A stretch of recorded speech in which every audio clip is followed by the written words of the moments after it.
we're going to talk about the proper way to remove and replace a front-wheel drive vehicle's ball joint. In this clip, we're going to talk about the proper way to reinstall our ball joint retaining bolts and our constant velocity nut.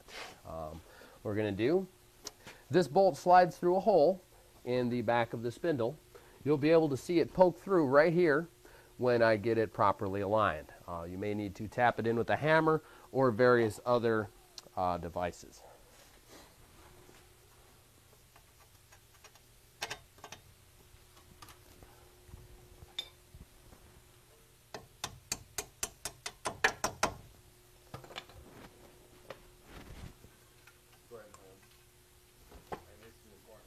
Okay, pretty much what I did was just slid my bolt through the hole, and now I'm going to reinstall the mounting nut.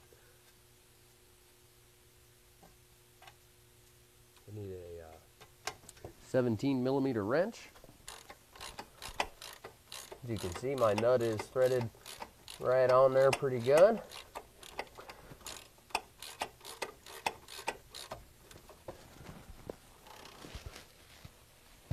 It's a good idea to put these in extremely tight.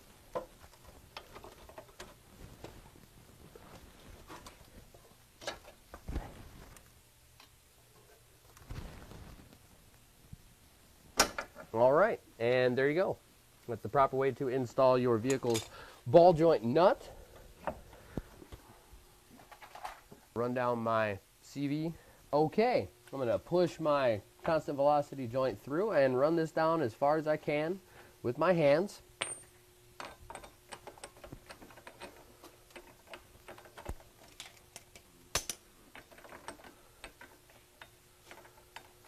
All right.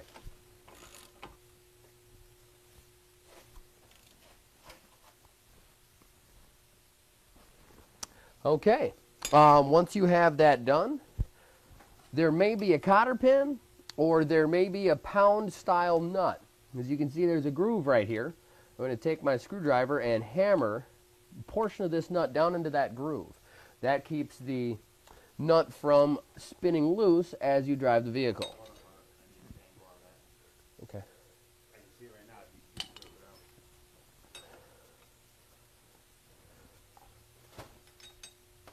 Yeah.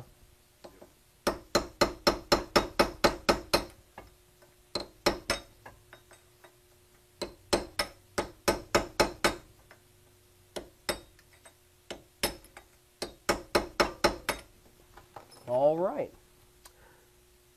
That is the proper way to install your ball joint retaining bolt and your CV nut.